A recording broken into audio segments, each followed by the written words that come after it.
siya manda.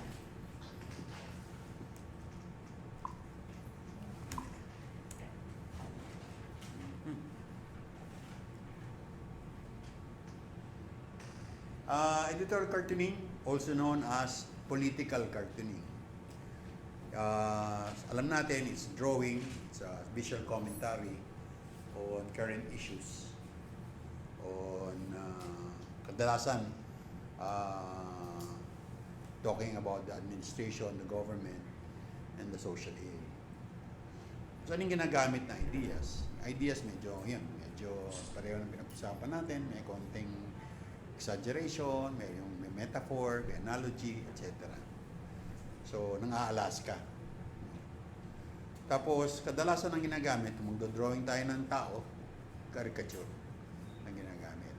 So, yun ang medyo characteristic noong political cartoon. Kaya, importante kasi sa atin, kasi yung appreciation ng editorial cartooning is to be able to look into how it evolved, paano natin siya ginagamit, paano natin siya naiintindihan, so that later on, malaman din natin paano siya pwedeng gamitin ng malakas. So, papasok tayo ngayon sa yung origins and originators. Saan siya nanggaling? So, according to history, nanggaling siya sa Great Britain. Ang kinikilalang nag-umpisa niyan, si William Hogarth. Ano siya? Painter actually siya. Painter. Na siya rin ay tinatawag na engraver. Are you familiar with engraving? Yung mga hindi artist. So, of course, yung drawing instead of using pencil. Ha? Okay, digital na. So, engraving, yung dinadrawing mo, inuukit mo sa bakal or copper, tapos doon mo pinapahid yung tinta, tapos sa mo tinatransfer. So, yun yung art technique na ginagamit dati. Of course, painter din si Hogarth. Ang ginagawa niya dati, 17th century. So, kung sinabi 17th century, 1800s, etc. 1600s, etc. Tapos, ang ginagawa niya, palagi niyang kinokomentaryuhan yung kanyang lipunan. Lalo na yung mga kaugalian ng mga mayayaman. So, meron siya mga ginagawang mga tinatawag na plates. Parang plates. So, ito, painting ito. Parang commenting on arranged marriage in Great Britain. Bakit yung arranged marriage? Kasi yung, kahit nung umpisa nun, meron naman tinatawag na arranged marriage para lumakas yung mga negosyo. So, familiar, di ba, yung mga sitwasyon. It's very, actually, mamaya dadaanan natin, ano yung mga familiar na nangyayari na paulit-ulit. No?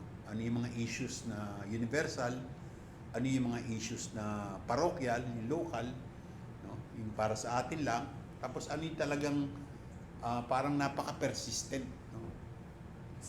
So, ito yung isang engraving na ginawa niya na pinupulaan niya yung isang itong kalbo na isang anak mayaman na walang ginawa kundi lustayin yung pera kung saan pumupunta, no? Lagi nag-good time, palagi nagpupunta sa brothel. So, yun lang parang, yun ang pinupulaan niya. Ano yung ginagawa niyo dati? Ano yung, saan ito lumalabas? Actually, lumalabas lang ito parang solo, parang engraving, print, etc. No? Hindi pa siya maramihan, kundi parang pupunta ka sa isang art gallery, bibili mo yung trabaho, nandun sa bintana, bibili mo yun. Now, of course, ang advantage ng engraving is that nakakagawa ka ng ilang kopya. No? Ilang kopya. So, yun. Tapos, actually, sinasabi nila sa London, ang tunay na ama ng political cartooning si James Gilray. Ganun din, parang marami siyang ginagawa. Ito naman, concentration niya, gumagawa siya rin ng engraving, tinitira niya yung mga hari nila, yung mga politiko nila, kahit na yung mga militar, tinitira niya.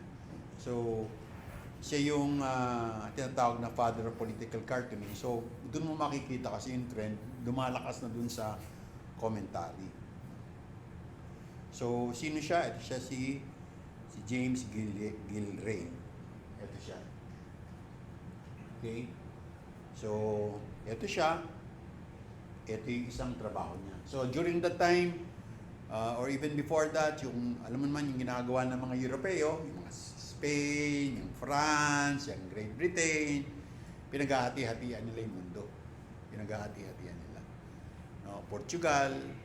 So, bandang panahon na to, medyo naghahati-hatian na lang dyan, yung mga Great Britain, tsaka mga Pranses. No, so, yun yung sitwasyon. Ha? Well, kasama yun. Mamaya pupunta tayo doon sa puntong yun, ano? Tapos yung after that, yung panahon na yun, sa London din, nauso yung mga magazine. Magazine niya, parang walang ginawa. Marami dyan drawing, puro editorial cartoon. No? Ito ang tawag na doon, Punch Magazine, na nag-umpisa noong 1841. So medyo gumaganda na kasi yung technology. So hindi lang basta print, nagkaroon na rin ng parang magazine na yan ang ginagamit kung saan lumalabas yung mga trabaho.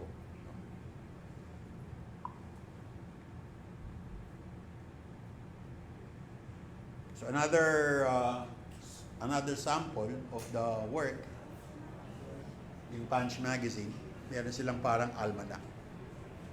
Ito yung parang special issue nila, parang criticizing whatever, kung ano pumasok. Isa to, magugulat kayo, pinag-uusapan nila, kasi daw yung kanilang, I think this is the Thames River, na parang kasing dumi ng Pasig. Hindi ka makaligo sa dumi. So, ibig sabihin, nung panahon na to, no, kung ayusin natin yung ating river, baka 100 years from now pa. Parang ganun ba yun? So, yun isang iba pinag-uusapan. So, another one is yung issue of commercialism. So, ito daw kanilang bayan, masyado ng maraming tindahan, marami na masyadong signage, no? So, parang reklamo rin natin, nangyayari sa ating bayan ngayon, EDSA, dami ng masyadong billboard, madami na ng commercial. So, noong pa lang, problema na nila. No? Ngayon, nagiging problema natin, ibig sabihin, humahabol lang tayo ngayon. Parang ganun ba? So, these are the things that you have to evaluate and assess pagka nakikita niyo kung ano yung situation. No? So, from Great Britain, pupunta ngayon tayo sa isang colony ng Great Britain. No? Kasi titrace natin paano pumunta sa ating editorial cartooning. So, pumunta tayo ngayon sa Amerika. So, Amerika, ito, isang drawing. Ito yung sinasabi ng Boston Tea Party. Are you familiar with your history? So, yung Great Britain, ginagawa niyan, parang Amerika sa Pilipinas, kinokontrol nila yung negosyo. Di ba? Kinokontrol nila yung negosyo. Tulad dito, ang Amerika, hindi ka pwede bumili ng tsaa kahit kanino. Kailangan bumili ka sa Great Britain. Ano yung Boston, ano ito? Hindi. Yung East, ano ito? East India Company. Doon ka lang pwedeng bumili ng tsaa. Hindi ka pwedeng bumili kung saan-saan. Tapos bibili ka na nga sa kanila, itatax ka pa nila. So bali na dodoble na, parang bibili ka na nga sa kanila, itatax ka pa nila. So hanggang umangal yung mga Amerikano. Nagkaroon ng Boston Tea Party, medyo dumating itong delivery from Great Britain, tinapon nila sa dagat, hanggang nagkagulo na, nagka-revolusyon. Hanggang humiwala yung Amerika sa Great Britain. But during the time, ang nangyayari naman sa Amerika, nagiging bagong, ang tawag to, superpower. So naghahanap naman sila ng i-conquer nila. Kasama na doon, of course, yung Pilipinas. So, yung Pilipinas, nung napunta, yung panahon na yon, yung tawag nito, itong mga nangyari sa Great Britain, etc. Alam ng mga Pilipino yon. Alam ng mga Pilipino na meron such a thing as parody, itong mga editorial cartooning, pero hindi na magawa. Bawal eh. Bawal sa Pilipinas eh. Sa Pilipinas, bawal. Hindi ka pwedeng magkaroon ng publication mo sarili.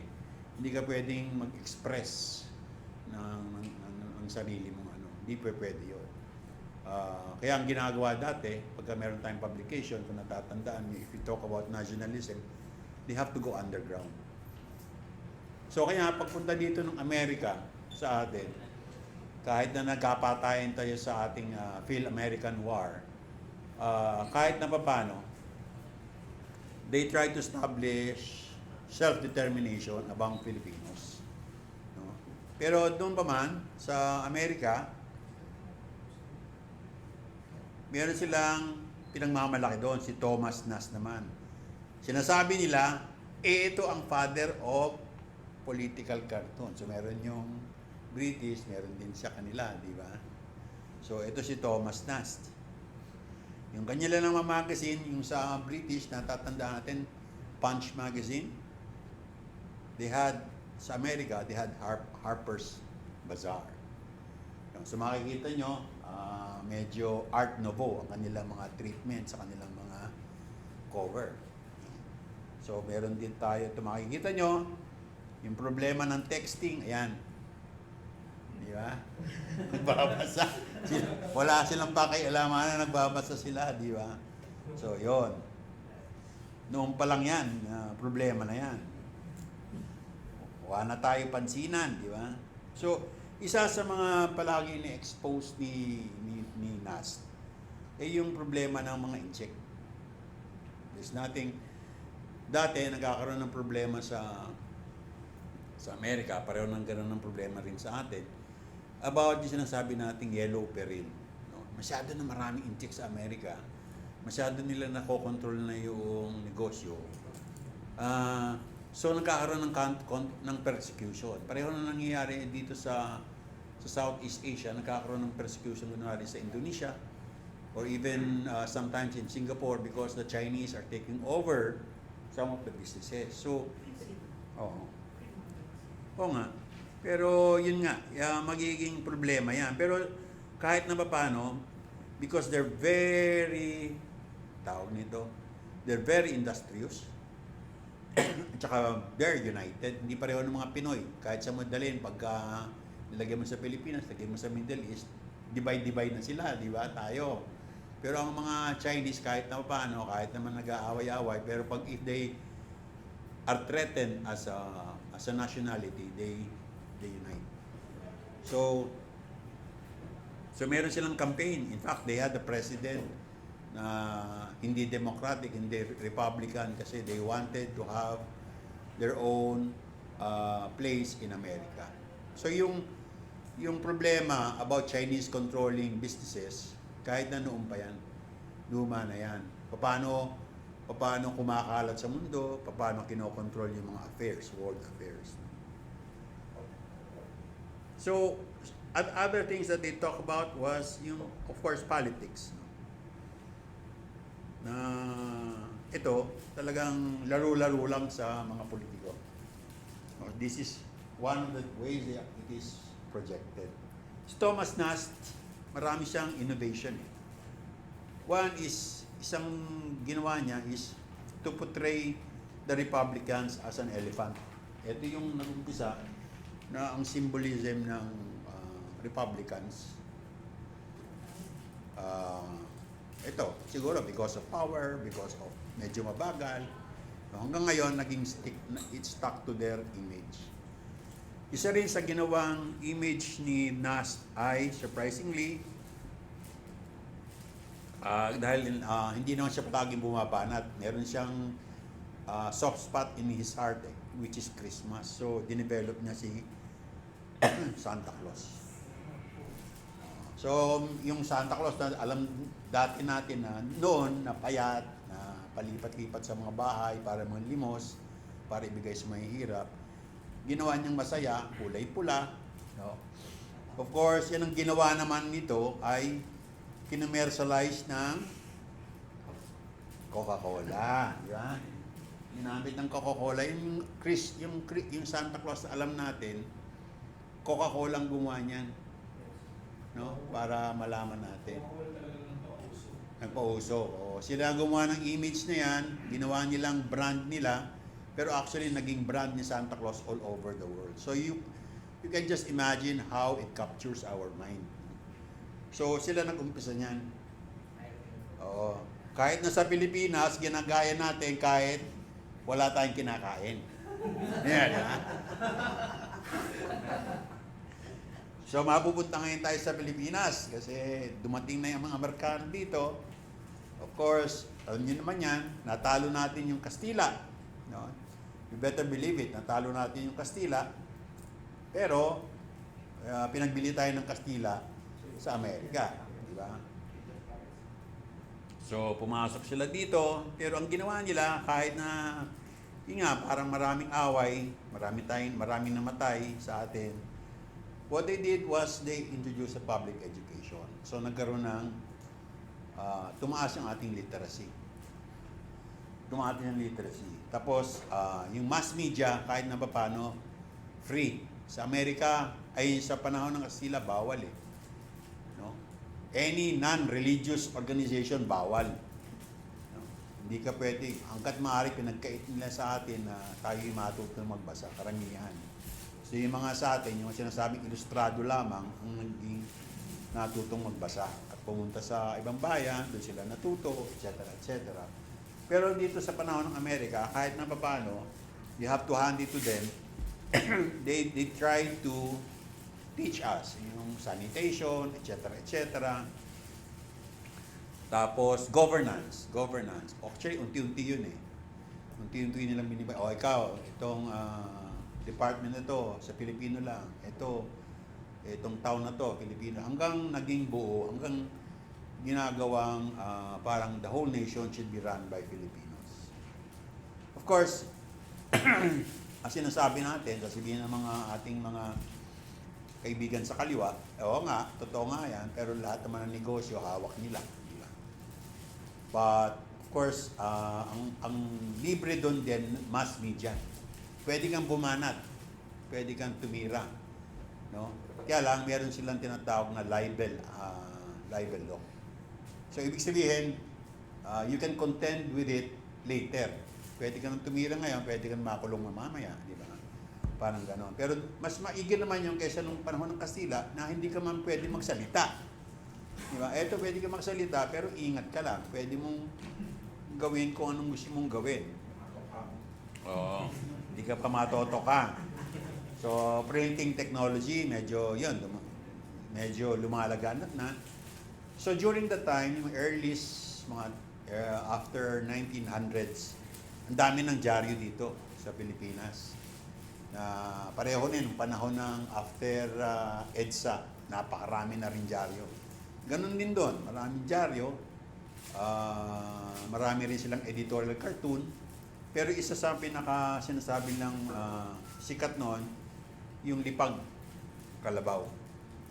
Parang magazine din to. Kumbaga, ang London merong Punch, ang Amerika merong Harper's Bazaar. Ito naman ay Lipag Kalabaw. Kung mapapansin nyo, sa kaliwa, Kastila, sa baba, no? Banda sa kanan, Tagalog.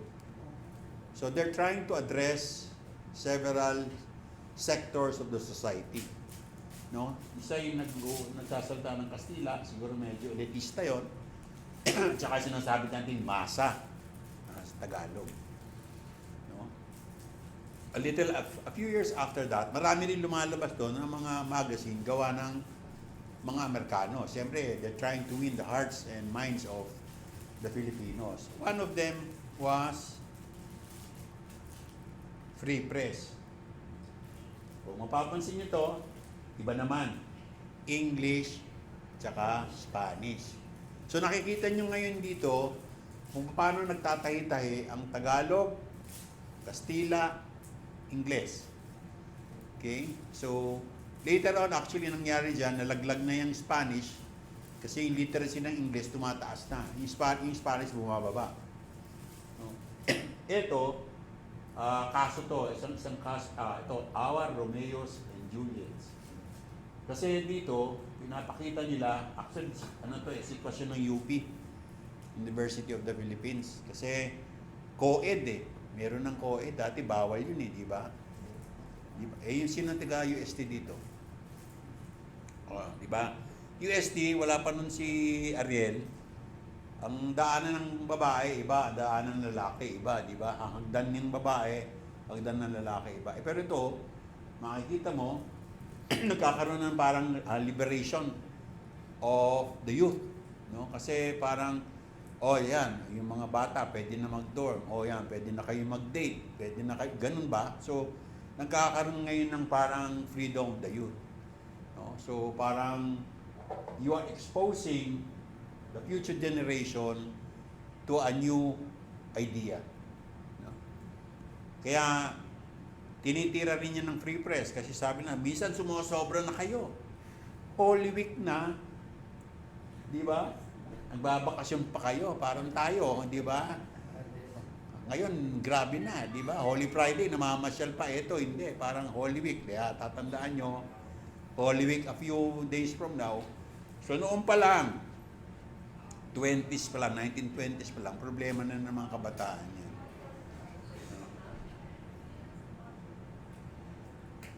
Ito pa, isa, maganda rin. This is an indication of, yan, bakasyon na lang, sabi ng estudyante. Nakalagay dito, Antipolo, di ba? Baguio, Pasay. Bakit Pasay? Dito beach. Ha? Maganda to sa Pasay. Kasi ang Pasay, no, maraming beach. Maraming beach noon. Na kami ni Barry na abutan pa namin yon na maganda ang beach sa Pasay. Ngayon wala ka na. Iba ng beach doon. BITCH na.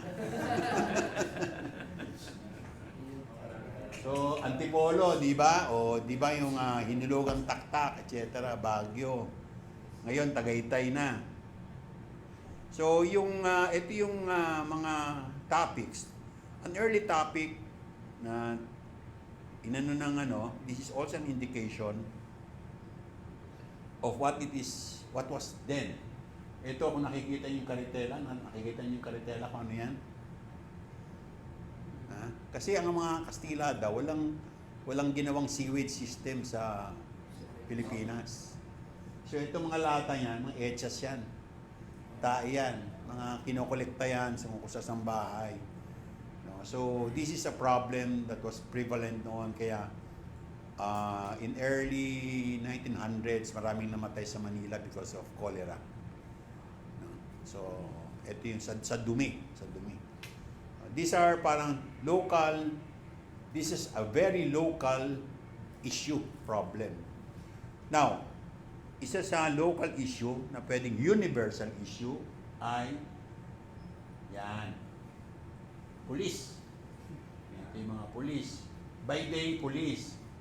By night, di ba? Kawatan daw sila. Parang problema na noon yan, problema pa rin ngayon yan, di ba? Ibig sabihin, saan ba nanggagaling yung problema na yan? Di ba? So this is something that you have to be able to understand. Ang mahalaga kasi sa editorial cartooning, may nagsasabi kasi, I think it was Alfredo Roses, who says that you have to combine your ability to draw and your ability to think.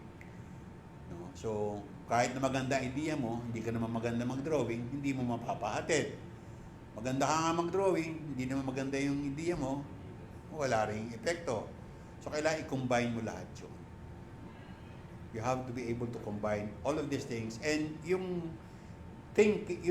all of this can be practiced. No? And what is, I think, very, very important is for you to know history. Para malaman mo yung nuances nung sinasabi mo so that you don't go into stereotyping. So, this is another problem. Police din. Ito, mga police. No? So, yung problema ngayon, maski na noon, so yan, they engage in terrorism, seduction, yung mga sinasabi nga minsan sinasabi ni Duterte, yun daw mga polis, yung mga general, kinakawawa yung mga babae.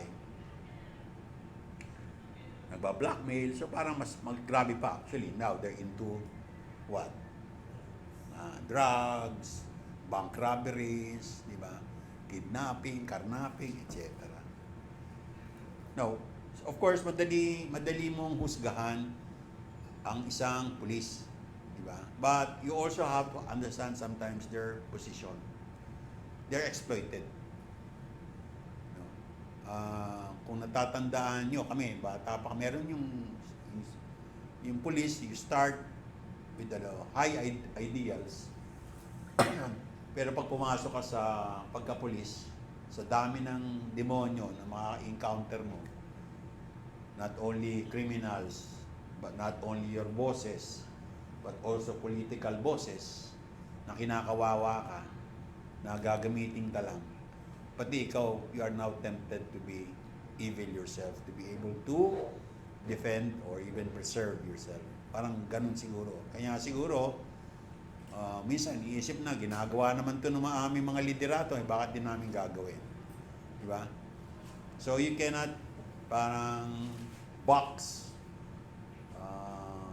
law enforcers, lalo na kung corrupted na yung law enforcers. The corruption, kasi yan sinasabi ng history, no? A lot of our editorial or political cartooning has been harping on the corruption. And corruption is not just political officials. Kahit sinong ordinaryong tao, kahit na pare, no? Kasama dun sa nabubulok na sistema. Of course, nung panahon na yon, ang isang concern was paano gagawin, kasi sinasabi kasi maaga pa, sinasabi kasi ng mga Amerikano na, kayo mga Pilipino, palalayain na naman kayo namin in a few years. So, ang ginagawa naman nila, ano yung bibigay mo sa akin? Pag parang nanay, tatay, di ba? O ikaw anak, pakakawalan na kita. Pero yung mga may kaya, sasabihin, ano yung bibigay mo sa akin pag umalis na ako? Di ba? What are you going to give me? So, ganito rin yan. Ano yung hinihingi lang concession sa Amerika bago sila ilibre? Di ba? So, isa sa mga problema noon, pareho na naging problema rin ng Amerika, yung mga insect. Insect din. So, ito, si Paterno, siguro si Paterno, napanood niyo yan, no? Sa Juan Luna, no? So, siya rin yun, parang nilalakad niya na magkaroon ng mas maraming insect sa Pilipinas. Ewan ko kung bakit na ginagawa yon. Ang suggestion is siguro malakas ang kita, di ba? Malakas ang kita in such a way that the Chinese are very, very adamant. Pagka may mga tumitiligsa sila, kaya nilang kalabanin, no? In the Philippines. Yan, eto. Pati Amerika. Ngayon, kung Amerika, wala daw bakit daw hindi kumikibo sa South China Sea? Maski naman noon, hindi sila kumikibo eh. Kasi hindi nila kayang kibuin yung insect. Di ba? Ang gusto nilang i-control yung negosyo, hindi yung insect. Di ba? So, noon pa man, problema na yan. And you have to understand, saan nagagaling? Ano ba itong mga insect na ito? Alien ba yan? Di ba? Saan ba sila nanggagaling? Ba't sila ganun kalaki? I mean, you have to be able to understand the race. You have to be able to understand the people. No? So why are they behaving like this? So they came from a series of dynasties. Sila yung mga emperors nun talaga eh. Di ba? Na inapilang later on ng mga Europeo, pinaghati-hati nga. Pero na sinabi kanina ni Barry, hindi lang Pilipinas. Ginawang control ng mga Europeo at saka mga Amerikano nun, ginawa sila mga drug addict, di ba? Yung mga China, may opium para lang para paghati-hatian. So these are the ways that you can control a population. So kailangan, yun nga, that's another one. You're corrupting the mind. Not only bulsa yan eh, hindi lang bulsa yan eh, kundi yung utak, yung pag-iisip. So education, etc. etc. So meron pa isa dito. Yan. Ito, makikita nyo, Pilipinas niluluto ng American interest. Ang interest nila at this point, nakita nyo, Cuban interest, US sugar interest. No? So, yung Pilipinas, tatanim din sila ng asukal, pero di ba, siguro even 50s or 60s, sinisiraan pa rin yung asukal ng Pilipinas eh. Kasi gusto nilang makontrol yung tamis, lalo na sa Coca-Cola. Di ba? There was a case dati na sinisiraan nila yung asukal kasi masama daw sa health, etc. Samantalang gusto lang i-control dahil gusto lang pagbigyan yung sugar beets ng Amerika. Marami yan. Sinisiraan ng coconut industry, sinisiraan yung ating seaweed industry para lang, pagka medyo tumataas ka na kasi may business interest somewhere else, whether it's in America or Europe or even China, no, you have to be aware na saan gumagalaw, bakit tayo sinisiraan. No? So this is a very international concern. No? Saan sa sumasama-sama. So that when you, kunyari, mag-ambition kang gumawa ng editorial o gusto mong intindihin palalo na saan mag-i-connect yung issues, the better you will understand the issue. Another issue na common, local, yan, colorum. Luma na, di ba? Luma na, noon pa, luma na yan, colorum eh. Kasi ito daw, mga taxi naman yan, mga taxi noong panahon na yon. Marami daw, there are 400 something taxis in Manila na hindi nagbabayad ng tamang registration, tapos yung mga driver, ganun din. So, noon pa man, problema na, ba't di natin masolve, di ba? Almost 100 years, more than 100 years ago. Di ba? Another issue that's connected with our mentality between, sinasabi natin, the city and the province. Yan. The conquering hero. The conquering hero. Kasi dati, ang mentalidad ng mga nasa magsasaka o nasa rural area, padadala nila yung mga anak nila sa Manila para mag-aral, tapos sisikat. Pagbalik sa probinsya nila, wow, Manila boy, etc. Kahit ang grades ay ganun. Di ba? Parang ganun. But there was actually, kahit na siguro ngayon. So that's something that you have to be aware of. Ano yung pag-iisip natin between, ano yung pag-iisip natin bilang Pilipino? Bilang Manila or city boy, bilang provincial boy. So, yun yung mga naglalaro. So, eto pa, iba-iba ulit tayo, yung politiko. No? So, ba't sila nag-uunahan sa public office? Di ba? Ano yung meron nun? Di ba? So, makikita mo yung rainbow. At the end of the rainbow, ayan. So, ano yan? Anong date yan? 1930 ba yan? Something. Hanggang ngayon, ganyan pa rin ginagawa ng mga politiko natin, di ba? Tapos, ganun din ang problema. Official dome, kahit anong, minsan sinasabi, masyado na yung magastos, etc., etc., so paliitin natin.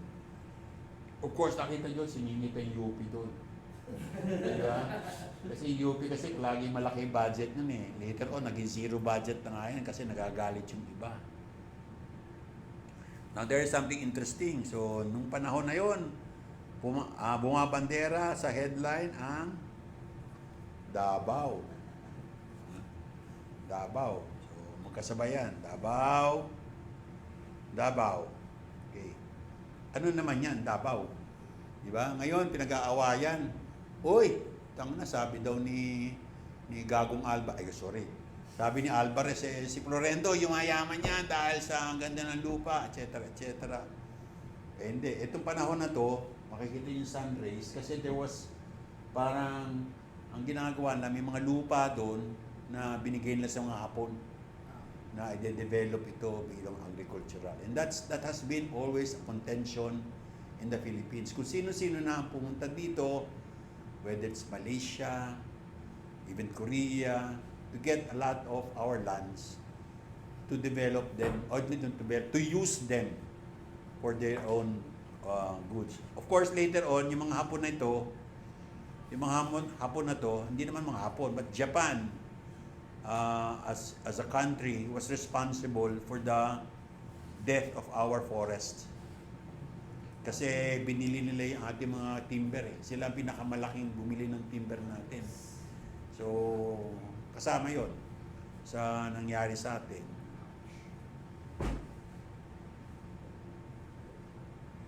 Okay, ito, yan. Another hot issue.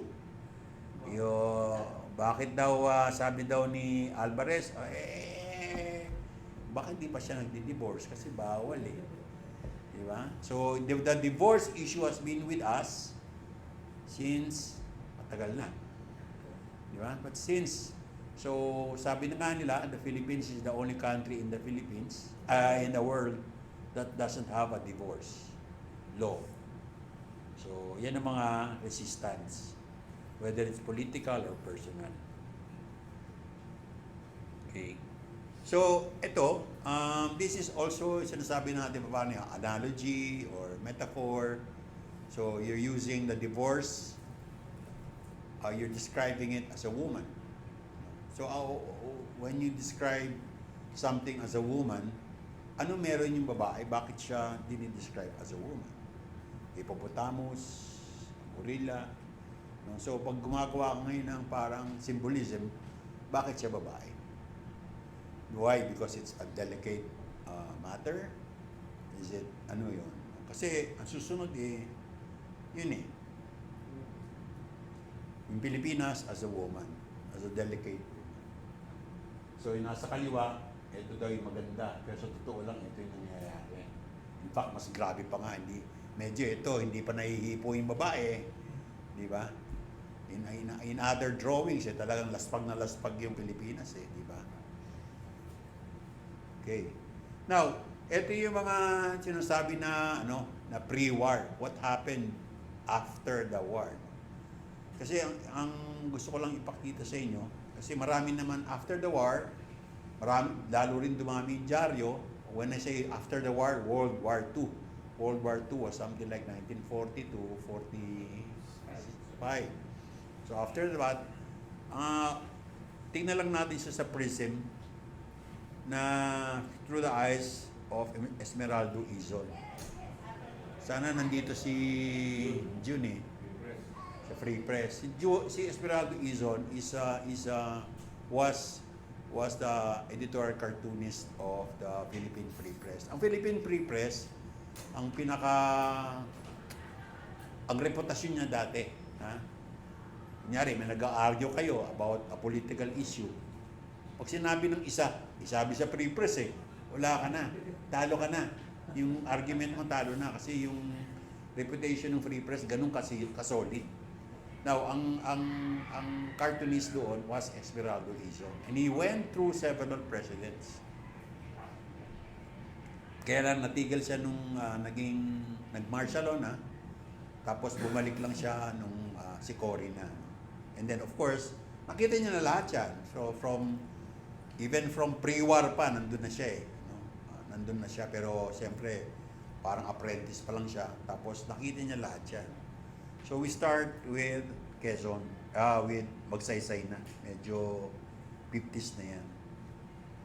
So, makikita niyo dito, makikita evidence against big shots. So, you have a lot of documents parang na pwedeng mahulihin mo na yung big shots. Sinasabi na, marami nagsasabi, hindi lang, but marami nagsasabi, one of the best presidents that the Philippines has had, si Ramon Magsaysay. But of course, he died early. Diba?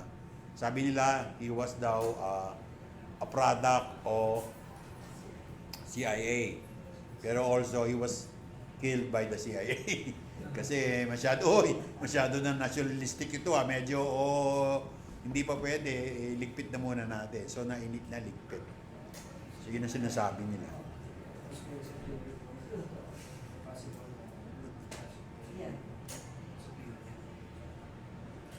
And then of course, yung tatay ni Gloria na naging presidente na, nakalagyan, but the country needs you. Why? Siguro ito yung time na, kasi nung tumakbo siya, nanalo siya, pinangako niya kay Marcos na siya na susunod. Pero siyempre, parang ibang politiko, pag nakaupo na, nasarapan na. Ayaw na umalis. Parang si Erap, di ba? Nung upo siyang mayor, sabi niya kay si Dumagoso. Sige, one term lang ako, sunod, ikaw na. Di ba?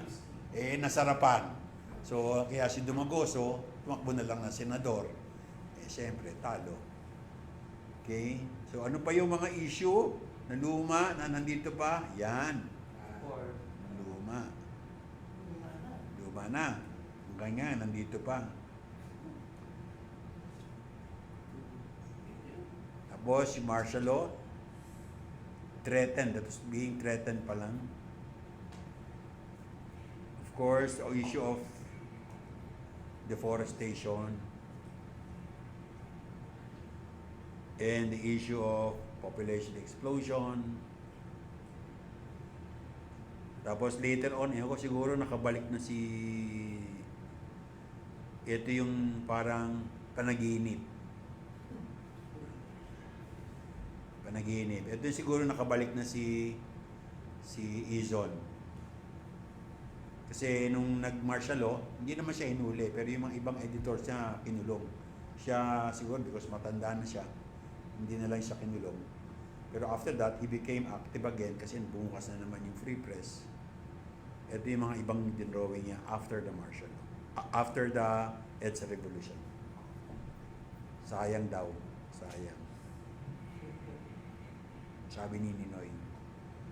Ito drawing. Ewan ko kung drawing niya to mukhang parang tinulungan siya ni Jun Aquino dito, no? Iba style eh.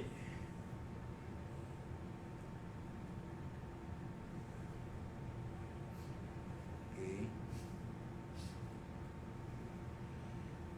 Medyo talagang hindi niya tinantanan yung mga Marcoses eh.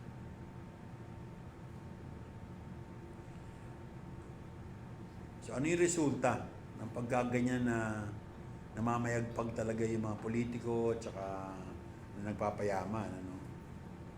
Yun. Tapos ang tanong nga ni Yonzon is, okay, diba? Sapat ba magkaroon lang tayo ng demokrasya? Diba? Of course, marami rin siya issue. Isa to is OCW. So mapupunta na ngayon tayo. We're going now to some of the editorial cartoonists parang in the contemporary times, yung mga recent times. Isa ito si Boy Tugonon na medyo pumanaw na rin na nag-umpisa siya sa Daily Express. Daily Express, for those who are young enough, was the newspaper of the Marcoses. But si Boy Tugonon survived that and he went on to other newspapers. So ito si Lacson na medyo pinipino, medyo mas pino kumilos kaysa kay Bato. Yan, problema noon pa, ito. 1999, strip mining. Ito yung kinakalaban ngayon ni Gina Lopez, di ba? Tapos, ito, ano to? 2000, wala pa nun yung yung tower ng mega ano ba ito? And then, ito, gawa ni Bismonte. Bismonte is still around. Saan ba si Bismonte ngayon dati? Ha? Tribune? Hindi na pumapasok. Hindi na ba? Hindi na pumapasok. Of course, meron pang isa, si Neil Doloricon. Si Doloricon. Ito, si Norman Isaac. Kaibigan natin. Ito is si Dengkoy Miel. Then Koy Miel was the editorial cartoonist of Star, pero he was not happy with it, so pumunta siya ng Singapore. So a lot of our editorial cartoonists went to Singapore. Kasi one, total isi-censor ka na rin lang. Maganda ka naman mag-drawing. Hindi gandahan mo na yung sweldo. Di ba? Parang ganun di ba? So kahit nasa Singapore siya, medyo mas libre ang kanyang expression, may censorship, but they pay very, very good. Ito gawa ni Nilambiling. Kay Boy Tugonon ulit. Kay Ronnie Santiago ng Bulletin. This is just random kasi ang dami-dami kasi nito Kay Boy Tugonon. This is by my dad, no? Si Boboy Yonzon.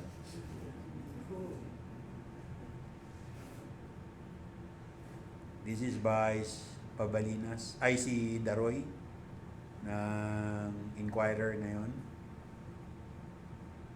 Si Steven Babalinas ng Manila Times. Diba?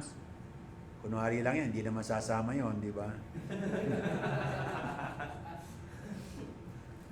And then, of course, si Rene Aranda, one of the medyo hard-hitting yan, si Rene. Buti pinapayagan siya ngayon ng ng Star.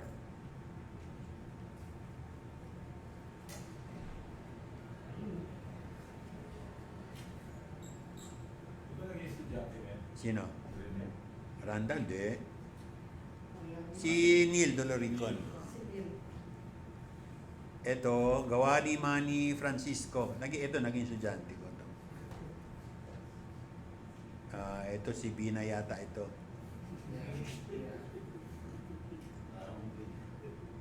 Ito, another Okay?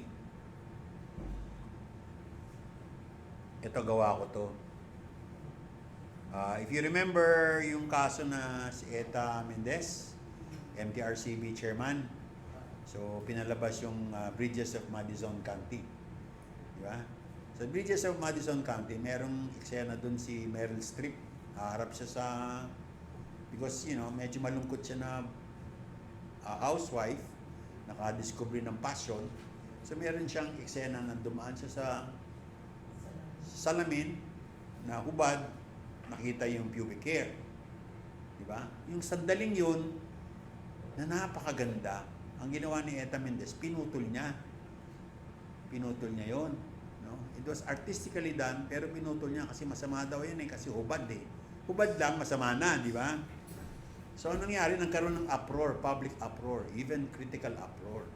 So that he lost her job. No? Natanggal siya kasi hindi tama yung kanyang decision. So, pinurtray ko siya dito na nawala yung pubic hair niya. Yun yung trabaho niya. MDRCB state because of public opinion.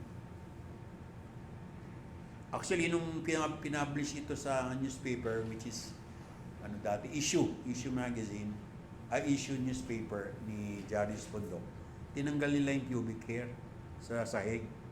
Kasi baka daw sila ma-libel.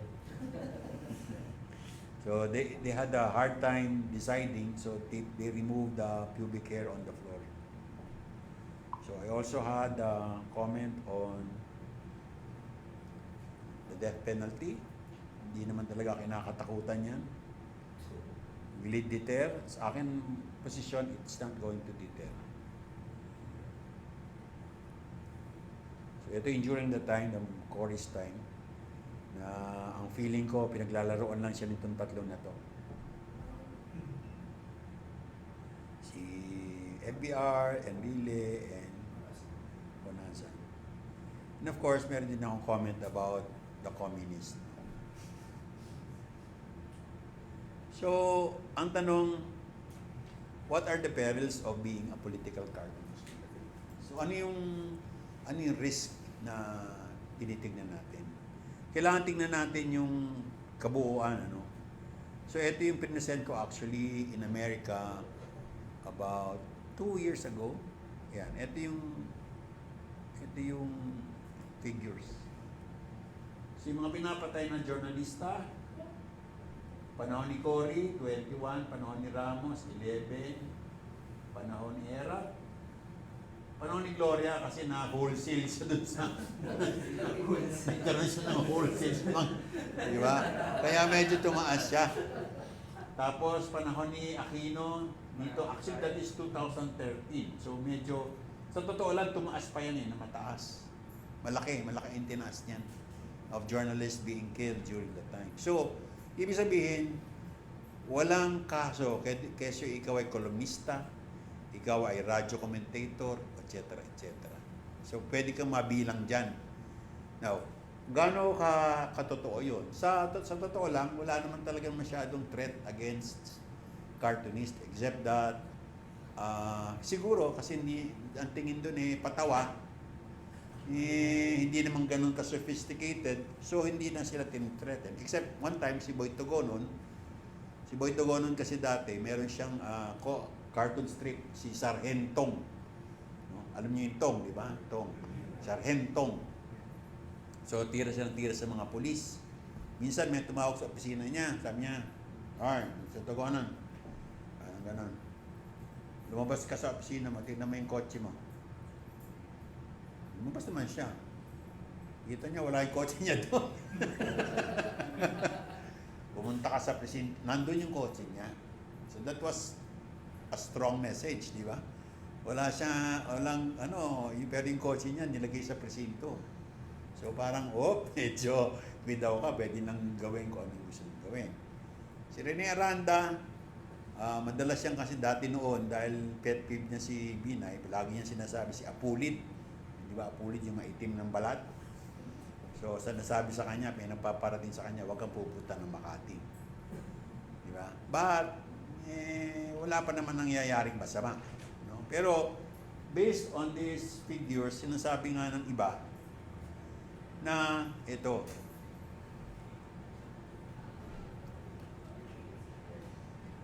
this was about 2 years ago. Ngayon, baka masama ka sa tokhang. Di ba?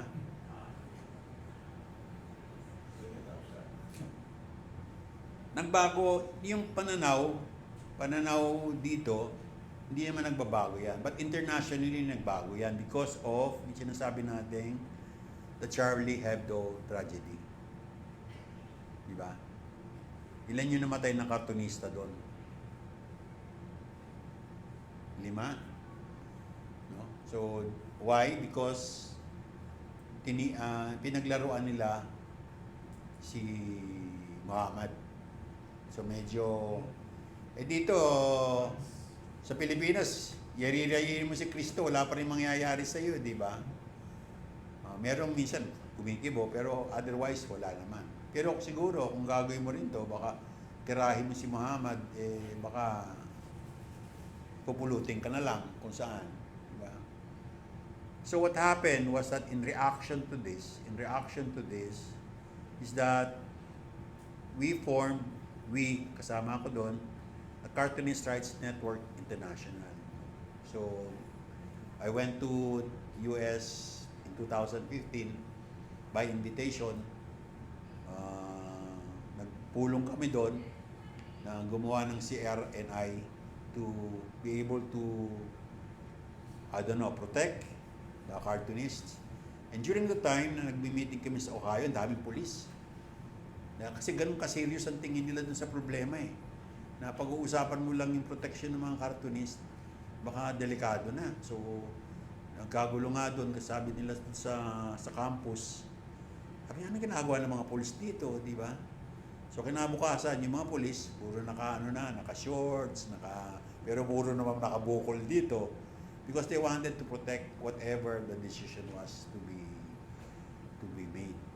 So, yun lang naman ang threat dun sa cartoonist. But siguro that's real in some countries, no? Kasi among the participants doon were some people na that were already arrested before. Isang taga-Iran, isang taga-Malaysia, no, na aresto. Iba, yung taga-Malaysia nga, may kaso pa eh.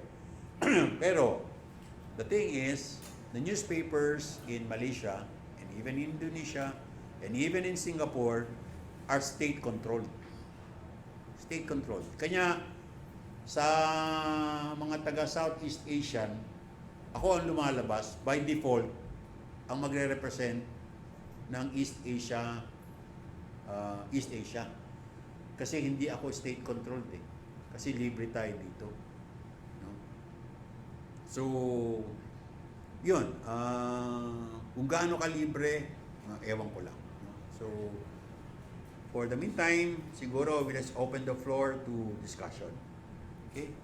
If you have any question. Oh, sir, okay, question. Yes. Ay, ano naman? Sama sa akin. Sir, Bobby, sa group and SKP, do you have certain standards that you need members to follow pagka gumagawa ng editorial cartoons, or do you have freedoms? Kasi dala nila yung pangalan na, sir. I will introduce muna our group, Samahang Kartunista ng Pilipinas. It has been around since 1977. 77 sa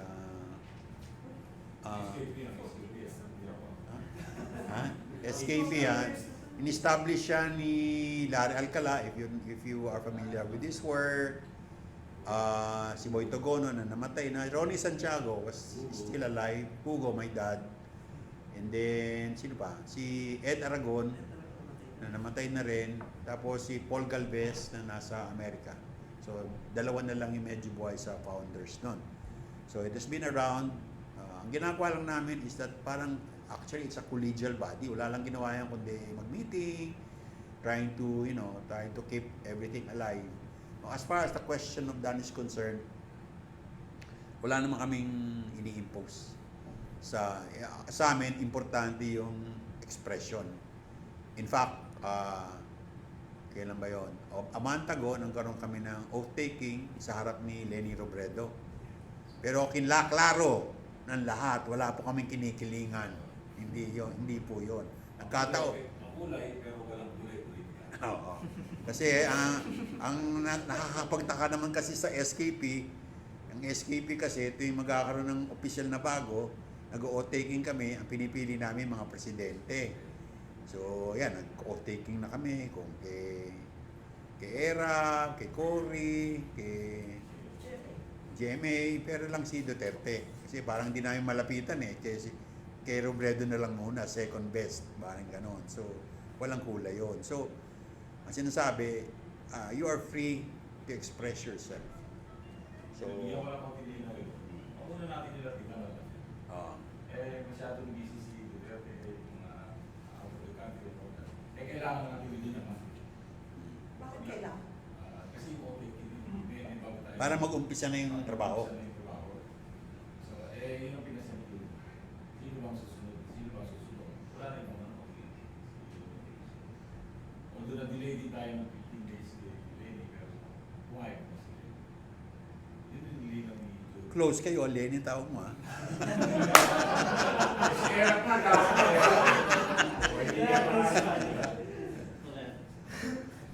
So, any other question?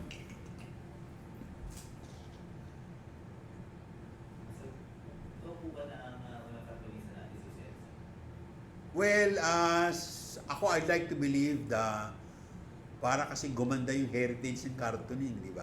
Si Rizal, gumpisa, di ba? Pero actually, sinasabi natin siya yung naging unang comics artist because he made a sequential art.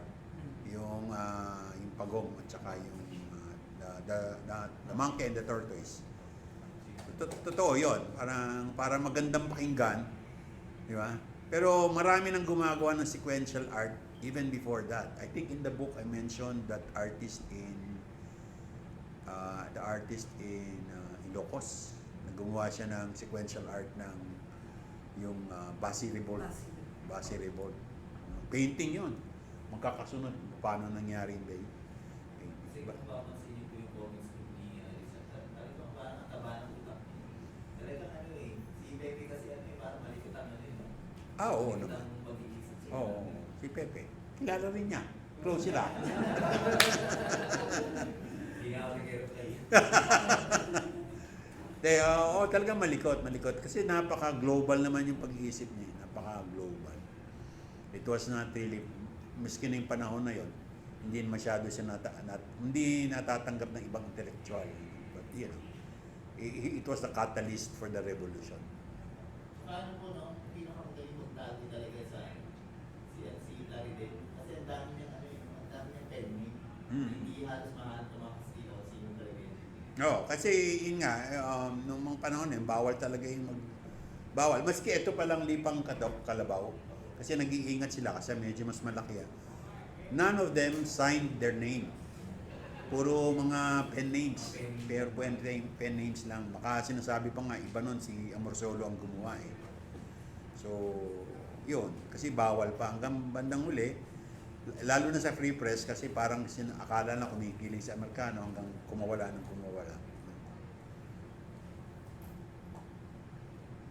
Any other question? Gusto niyo maging kartunista? Ito sir. Sa likod. Yes. Sino siya? Yeah. How do you negotiate with publishers kung ayaw nila? May gusto silang tanggalin. Yan. Censor yung work. Very good. That's a very good question. Kasi ang peril kasi ng kartunista, para sa akin ang hadlang ng kartunista, one, of course, the owner, may-ari, katulad na, babanggitin na natin, bulletin, for example. Ayaw ng owner na napaka-adversarial or even antagonistic ng cartoon. Editorial cartoon. Kaya kung mapapansin nyo, ang cartoonista nila, editorial cartoon nila, hindi naman matatawag ng political cartoon kasi happy anniversary, happy birthday, di ba? Parang ganun lang. So, hindi siya political cartoon. Tapos, sa Philippine Star, that's why the reason Denkoy Miel left was that he was not happy with the policy. Kasi palagi sinisensor siya dati ni Betty Belmonte.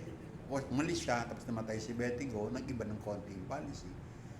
So, wala kang magagawa doon kasi that is their business eh. And you cannot even negotiate. Kunyari, one example is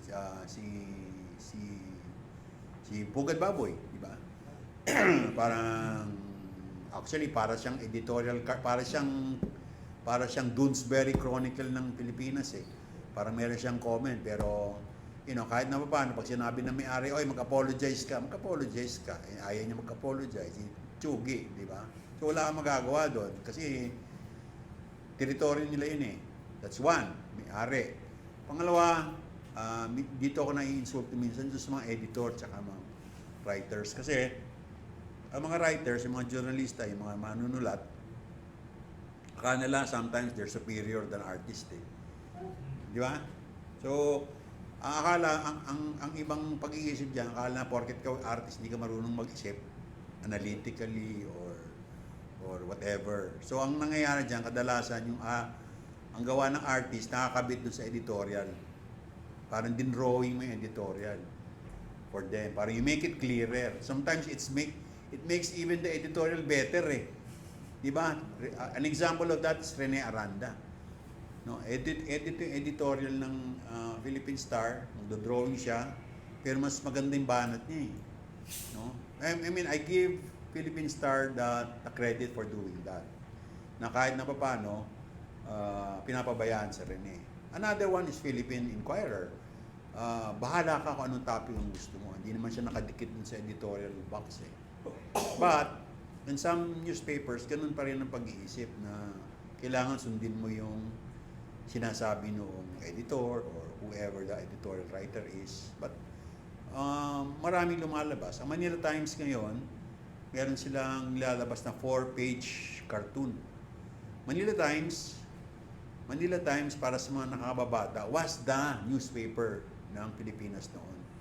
No, much stronger, much more influential than Inquirer or Star or even Bulletin combined.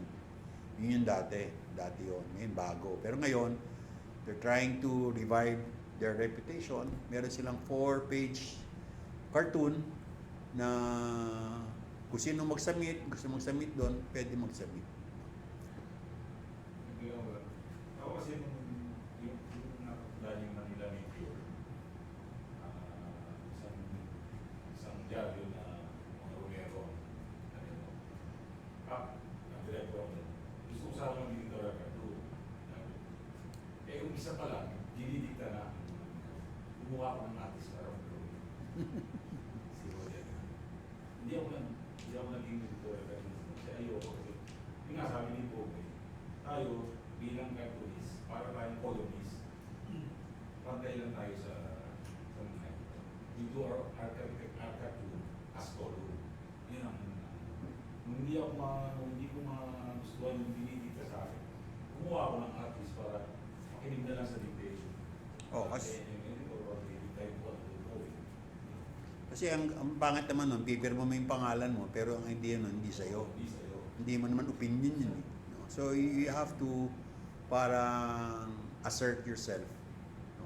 So kung makikita nyo dyan, siguro yung mga hindi naman artist, pag nakita nyo, try to delineate ano talaga yung inisip ng artist, ano yung inisip ng iba. Sir, bang halimbawa ni kinontra na ng publisher yung idea, ano din, sira na yung idea, sira na yung strategy. Yeah, totoo yun. Wala kang magagawa yan because that is your place of work. That is your boss. Kung wala, you really get out of the kitchen. Ibig sabihin, parang, you know, kung gusto nyo, parang ang gusto mo, gumawa ka ng sarili mong magazine, maglabas kayo. Di ba kami yung SKP, may bala kaming gumawa nun. Pero sa totoo lang, ako, bilang sa Mango Comics, we came out with Buhaha. The first time we came out with Buhaha it was a political satire. It was a political satire. Yung una kong ang pinagawa kong script si Rene Aranda, ang nag-drawing si Jun Aquino. Nung nilapit namin sa National Bookstore, ni-reject. Kasi tumitira eh. So, saan mo ilalabas yun? Where are you going to distribute your comics? Wala. Because it is only National Bookstore na pwede maraming branches, di ba? Pero hindi pwede. So the only siguro another venue is the internet, di ba? Pwedeng lagay mo sa Facebook, etc. But you really have to contend with the trolls or whoever kasi it's a free world naman eh. It's a free expression. So yun ang if you don't want to be hindered by, of course, ang kalaban mo, owner ng publication, yung mga writers and editors, of course, yung titirahin mo. Diba? Kung pagkatuwaan ka, diba? Yung amuyo na ito. Oo. Alam mo naman yung mga amuyong, kadalasan, mga amuyong, gusto maging mas sikat pa kaysa doon sa kanilang boss eh. Para excuse me, pero parang si Badoy, di ba parang you want to be more that is my comment, editorial comment ko lang yon. Yes, you have question? Sir, Yes. Nung bata po kasi po ako nakakita po ako ng mga editorial cartoon ninyo. Kadalasan laging pinapakita yung Pilipinas na inaapil ng Amerika, ng China. Ang kaso po ngayon po hindi na po ako nakakita po kasi dahil hindi na nakakita ng mga dyaryo. Minsan makikita mo na lang siya sa mga UP na mga dinadala mga material wala doon. No? Kaya lahat na po kasi ng bagay na po nakikita ko na sa internet eh. Wala nang kung bibili ka man ng newspaper dahil sa preference mo, hindi dahil sa kailangan mo talaga. Nakikita niyo po ba ng hinaharap po yung editorial cartooning ng Pilipinas sa Facebook po, sa mundo ng mga millennial? Meron po ba kayo nakikita po na hinaharap? Magandang question yun. Saan pwede? Sa totoo lang, nagtuturo din ako sa isang probinsya sa Batangas kasi natutuwa ako doon.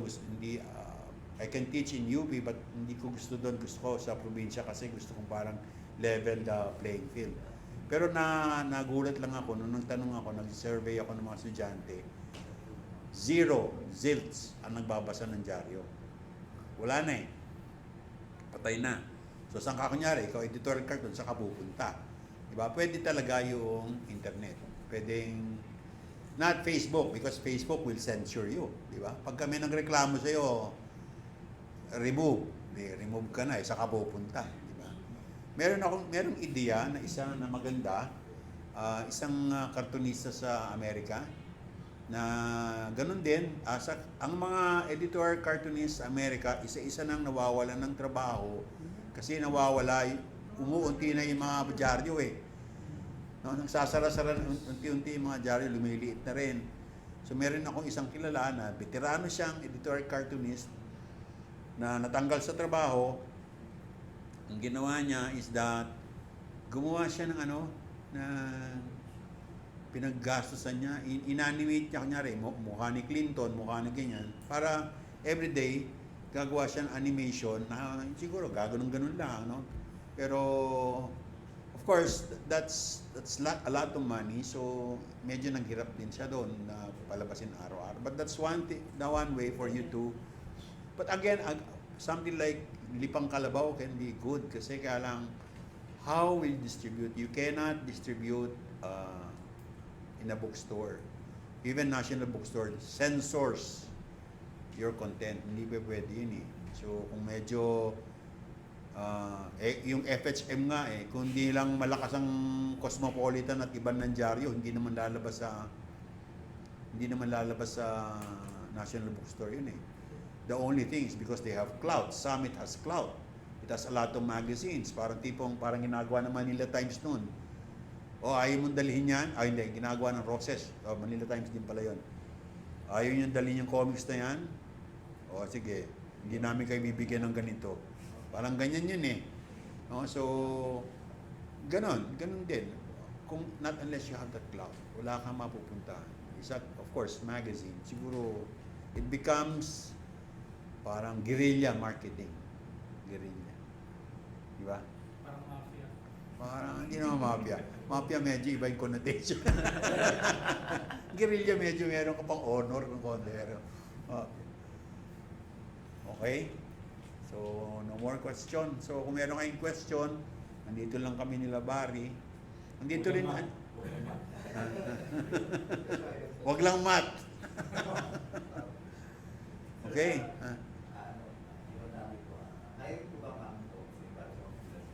Ano no? No, we have stopped. We have stopped serial comics. Why? Ganon din ang problema namin because we have to contend with National Bookstore. National Bookstore gets 50%. 50.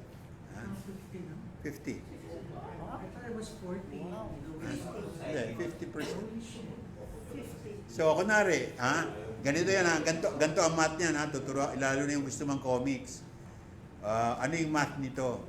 Ang math nito, ang comics mo para mabenta, para mabenta sa mas nakakarami, ang threshold mo 120 pesos. Dati 100, dati 90, wag ka nalampas ng 100 when we came out about 10 years ago. Ngayon, ang threshold mo 125 pesos para mabenta. Okay. So, 125, 50, National Bookstore gets how many? 50%. Magkano yun? 60 pesos na nasabihin na natin. 60 pesos. For the sake of argument, 60. So, matitira sa'yo, 65 pesos. Di ba? 65 pesos. Anong gagawin mo doon? National Bookstore will only accept 10 copies of your product. 10 copies. I-deliver mo sa bawat branch. Diba? So, sasakay ka sabihin natin, mag-jeep ka na lang. Magkano pamasahe mo? Lalagay mo. Nung nag-uumpisa kami niyan, para kami makatipid, in-exploit namin yung mga anak namin. Yung mga tiga-Ateneo, tiga-Lasal, buhat-buhat yung mga sambag. Ang bigat-bigat noon, di ba? But anyway, magde-deliver sila. Kung saan sila pupuntang bodega, pakakainin mo siyempre yun. Kawawa naman yun. Kahit diba, hindi mo anak yun, pakakainin mo pa rin yun. Di ba? So, okay, dineliver mo. 10. 600 pesos ang kikitain mo, di ba? 10. Di ba? Ngayon, para ka makasigurado na naka-display yun na maganda, kailangan magpadala ka ng merchandiser. What is a merchandiser? Merchandiser is somebody who makes sure that your display is correct. He goes there, ay ito natabunan. Di ba? Natabunan. Kailangan ilagay mo sa harap. Di ba? O ititindig mo. Magkano ibabayad mo doon? Di ba? Magkano babayad mo masahe, pagkain sa araw-araw na yon? Magkano babayad mo doon? So yung kikitain mo, nung ginastos mo ng pinambayad ng artist, tapos pinablish mo pa, pinrint mo, saan kakikita doon? Di ba? That is our dilemma because there is not an ample market for comics nowadays in print. In print, di ba? Ang DC, Marvel, hindi naman doon sila kumikita eh. Di ba? These are just their one promo machine. Merchandising machine. Saan sila kumikita? Ayan, panonoorin nyo na naman, di ba? Lalabas na yung League. Wow, Wonder Woman. Diba? Parang dito nga na doon sila kikita. Hindi sila kikita doon sa ano. These are just their advertising. Hindi naman sila kikita. Even America now has, I think, less than 200,000 kung malaki man yung circulation ng ano. Ang Pilipinas dati, ang circulation ng ating comics per title was 200 to 300 a week. 200 to 300,000 a week kasi hindi pa uso TV noon, hindi pa uso yung, di ba? So, ang golden years po ba ng comics sa mga 1950s o 60s? Well, we can call it golden years in terms of, sa akin, in terms of circulation. Pero sa akin, isang golden span was yung lumabas, yung nainis yung mga artist, yung mga nainis ang artist establishment, and they made their own, yung craft comics, diba? Sila Nestor Redondo, sila Alfredo Alcala, sila Fred Carrillo. Nagkaroon sila ng mga, siguro mga 10 to 15 years. Matibay din yun. Mas matibay na, ganun kadami. But after a while, you really lose it. Kasi because hindi ka naman negosyante. Diba? Artist ka naman. Paano, habang nagdo-drawing ka ba, because yan, lumabas ang TV, lumabas ang Betamax, VHS, etc. Ngayon, digital box na lang, di ba? Happy ka na doon. Isang boteng beer, di ba? Nanood ka na. Ba't ka pa magbabasa ng comics, di ba? Parang ngayon, parang kasi dati, pag nabasa ka ng comics, serial, matutuwa ka, parang meron ka pang pasensya, nahihintay mo siya next week, dumating yung katuloy. Ngayon, pero ngayon sa TV, di ba bukas meron na, libre pa. May marathon pa. Ngayon, what else, ano ba yung pumatay sa comics? Ang pumatay sa comics, sila rin eh, kasi una-una, yung mga publisher, they became very greedy. So what they did was, anong ginawa nila? Di ba? Dami titles. Kasi, wow, 200 copies, 2,000. Tuntua sa gawa sila ng maraming titles. So, ang ginawa nila ngayon sa mga artists, sa kanila mga writer at saka mga artists, dalian nyo. Di ba? Kaya yung mga drawing later, puro mga mukha na lang eh, wala na eksena eh. Kaya yung quality bumagsak. So even the discerning, nawala. Di ba? So, maraming factors. Tapos, ang ginawa naman ng mga nandun sa probinsya, kahit na sa Manila, sa Quiapo, bibili sila ng 2 kopya, 3 kopya. Imbis na bumili sila ng 10 or 20, mas pa-arkila nila. Happy na silang lahat. Bumili ka lang ng 3, kumita ka ng doble-doble. Di ba? So, yung pag-deliver mo, soli lahat yun. I mean, that's the reality of these things. I mean, one, it's probably because of poverty also. Because, you cannot buy the whole copy. One, siyempre, basurahan naman talaga yung comics. Tatago mo ba yon? Hindi mo tatago yun eh. Hindi pagka bumili ka kunwari ng Marvel o kunyari DC, lalagay mo pa sa plastic, di ba? Yun hindi. Tapon eh, di ba? Tapon, no? So, you don't buy because you're not going to collect it. You're just going to throw it away. Diba? Pero sir, ang comics din kasi, malaki rin yung tulong din sa mga probinsyano para Correct. Kasi yun po yung pinakausap ko kasi ako na bago sila matulog, bibigyan ng mga magulang mo yan po sa kanila mga comics hanggang sa matulog. So nagiging fluent sila sa pagbabasa ng Tagalog. Correct. So, yun po yung ano. I learned how to read because of comics. Sa comics din. Oh. Siyempre, syllabication mo naman, tama. Hindi pareho ng English, di ba? Ang pagbasa ka ng English, ano to, iba-iba spelling, iba-iba ang pronunciation. Parang, Pero nakakatawa lang sa experience ko ng ano. Merong comics na ano eh, Jagan. Kasi tatay ko kasi noon, mahilig ko bumili ng mga comics or magkakilagin na. So, habang nagbabasa ako ng mga Atlas comics, mga ganyan, Pilipino comics. So, accidentally, may nakita ako ano, hindi ko naman talaga kaganda yung Jagan na Bollywood, ano. okay, there was a period, Opo, kaya, there was really a period na nagkaroon ng, itong tawag din, bomba comics. Opo. Talaga, kasi talaga naman you really have to, you know, you have to cater to a population. Eh doon panahon na yun, lalo na yung suppression, sinasabi ng martial law, wala kang mapag wala pang mapag-aliwan di jugjugan na lang. Parang, di ba? Parang, doon ka na lang magpapaaliw di ba? So, for a time yan, mga even the tabloids, super bastos. Ayun. That's understanding importante yun.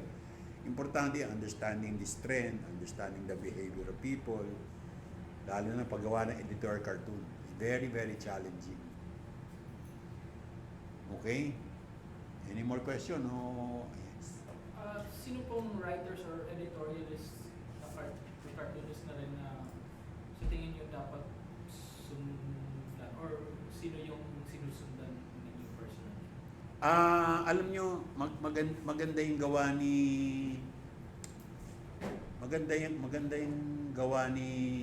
maraming maganda gawa ni Manny Francisco.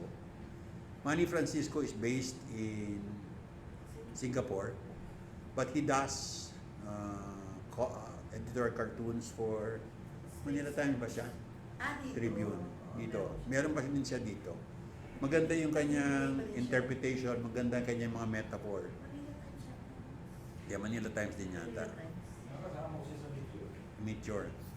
Another one is Denkoy Miel who does comics for Straits Times sa Singapore. Pero gumagawa rin siya pero doon hindi siya masyado makabanat. Pero maganda ang kanyang maganda yung kanyang idea. 2, maganda yung kanyang kamay.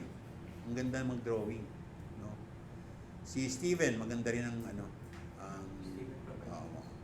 maganda rin. Si Neil Doloricon, sa akin, mahusay rin siya mag-drawing, mahusay din siya.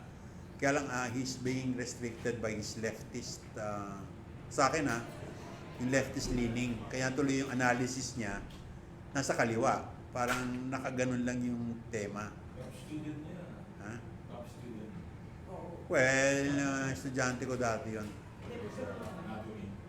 Mahusay yan, mahusay. Sino ba? Okay. Ikaw, Ariel, meron mo? Daroy, si Gilbert. Meron bang isa pa lang? Si Docnet. Si Docnet din, ganun din, para medyo pareho ni, sa akin parang tingin ko pareho ni Neil. Parang ang kanyang is nasa kaliwa kasi yung analysis niya kaya minsan palagi nasisisi yung Amerikano. Para sa akin masyado ng maraming dahilan.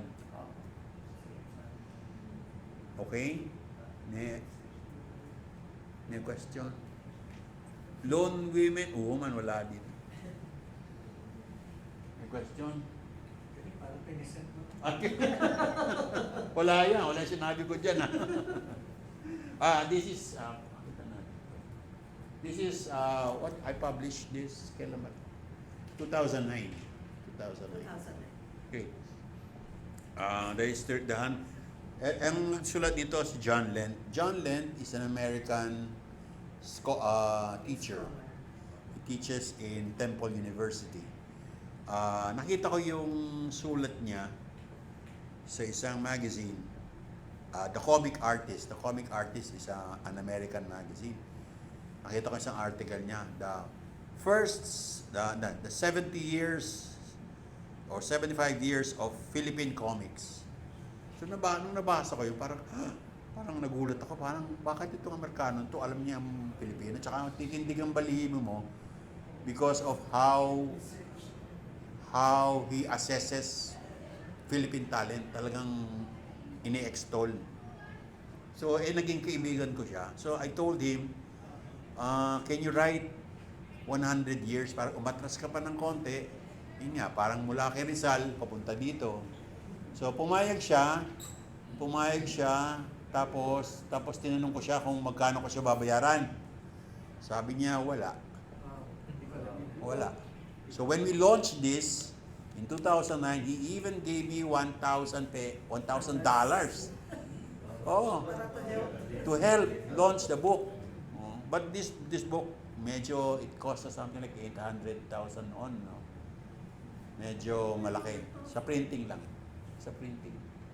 Printing niya. Printing. Medyo mahalan kami noon. So, yun. So, ang nangyari niyan, he wrote the whole body. Ang ginawa ko lang para medyo mas kasi academic ang kanyang approach eh. Para maging masaya, naglagay ako ng mga side articles. Tawag namin sidebars. May mga kulay. Yan. Tulad dito, about women cartooning art. Ito. So, sinulat ko na lang yan para maging mas masaya yung libro. Tuntua naman si John Len dito. He's still alive, he's still around, but he's very old and he's very sickly. Pero he's very dedicated to comics. He goes around the world. The world. Pera lang niya. Para lang to talk in some places. Plus, meron siyang ginagawang journal. Anything about comics, pera rin niya yun. Ganyan kakapal yun. Every year or twice a year, ganyan kakapal. Lalabas lang niya yun. Kaya nakapunta ako sa bahay niya sa Philadelphia. Talaga naman po, ano yun, 3 floors ba yun? Lahat, hindi mo malakaran sa dami ng libro. Sa dami ng libro. But pati basement, pati attic, libro lahat. So, i-donate niya ngayon ito sa, I think, sa University of Ohio. Because the University of Ohio has a comics museum. Nakakaingit talaga, sobrang nakakaingit. Kasi yung comics museum na yon, talaga nandun yung meron silang collection of original art. Talaga naman, meron pa silang pagkapasok mo talaga, temperature control yung museum. Tapos meron sila nun mga parang, kumbaga kahadiyero. Kahadiyero ng mga comics. Kung gaano ka importante yung kahadiyero, kung importante yung comic, ganun yung kahadiyero, at saka nakakaalam ng kombinasyon, iilan lang. That is how they treasure the comics. I forgot the name of the museum. Pero andun nakakatuwa. Nakakatuwa talaga yung how they value comics. Dito hindi, comics pangpuro siyang pwede. Hindi ka. Wala. Inaalikabok naman yun. The only one doing that now is Jerry, of course. Jerry Alanggilan. Pero talagang, kahit sa Pilipinas, you really have to have control of humidity. Kasi ang papel talagang nadudurog pagka humid talaga. Talagang nabubulok ang papel. Kasi meron kasi akong, I am now advisor. One of the advisor. Ewan ko nung advisor, wala naman akong ginagawa doon. Meron tinatawag ng Q collection in America. Yung isa, parang isang siguro, hilig lang niya comics. Nagko-collect na siya ng comics. Rare comics, Superman, whatever. Kung ano naman yan. Ang ginagawa niya, doon sa comics, bibili niya, bibiting siya, auction. Lalabas din siya ng pera personally. Ang gagawin niya sa comics, ihiwa-hiwalayin niya. By page. Tapos bawat page, i-ano niya, ilalaminate niya. Na mylar plastic. Ano, mylar. Ibig sabihin, yung ginagamit sa, di ba, sa bulletproof. Pero ito, transparent. Pero tapos sisil. Kasi, ang sinasabi niya, kasi is member of Mensa. Ibig sabihin, genius siya. Na, yun daw, kahit na 1,000 taon, hindi maduduro.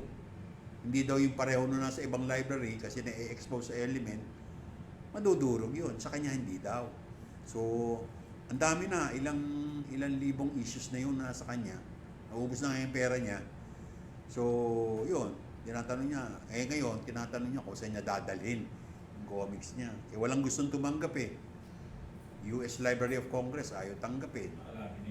Nakalaminate lahat yun. Hindi pa. Di nakalaminate na nga. Bawat comics, nakalaminate na. Bawat hardbound issue, gusto niya naka-cover ng kahoy. Kahoy. Hindi. Yung kanyang binding, kahoy. Meron siyang in-specify na kahoy na wala daw moisture, etc. So, ganun ka talaga ano siya, medyo, sabihin na lang natin, weird. Diba? Pero, ganun siya ka-dedicated dun sa kanyang ginagawa about preserving comics. Dito, walang gumagawa nun eh. Wala. Except, of course, Plastic cover lang sila. Plastic. Galing sa National Bookstore, ganyan. Kaya kung nakikita ko talaga National Bookstore sa akin. Oo, sa atin. Kaya walang kalaban yun dahil namatay na yung mga ibang bookstore eh. Oo. Thank you. So, any other question? Anything? Okay lang, open tayo. Sir, si Carlo Jacob mga year 2008 to 2009, nagkaba siya ng mga comics ni Iyo. Kaso wala, kaya nag-frustrate ako bakit namatay. Ano siya sabi mo? Yung ano po, nagkaba siya ng mga comics niya, di ba? Mga 10 pesos. So, Teka. Teka, kwento ko na lang ang tunay na story dyan, ha? Sayang. may totoong kwento. Sterling. Ang tunay na story niyan nasa Mango Comics. Yeah. What we did was we approached Sterling Paper. Kami dalawa. Ang wife ko. Ang my wife pala sa Gia. We went to Sterling Paper. Approach us. Oh, parang they approached us, ewan ko paano. We had a meeting with the marketing guy. Tapos tinignan yung trabaho namin. Pero ang suggestion ko, pareho ng suggestion ni Ed Padilla noon, was for us to appear in their notebooks ng aming mga gawa. Cover. O na, yung mga, yun, ganun din. Napunta ang usapan namin sa romance comics. Aba, umilaw yung utak niya.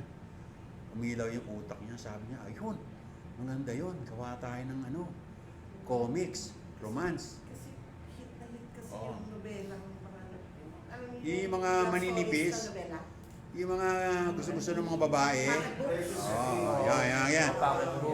Kasi yun eh. Mas maganda yan kung merong drawing, di ba? O di siya ng usapan na kami ngayon. Ang bilis niya actually.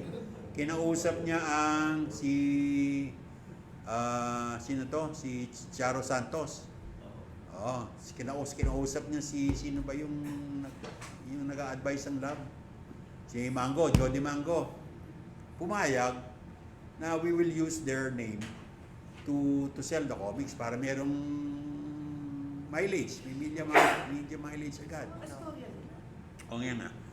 So ang ginawa nun, hinire kami ng ako naman, I have to be frank, I wanted to revive the industry.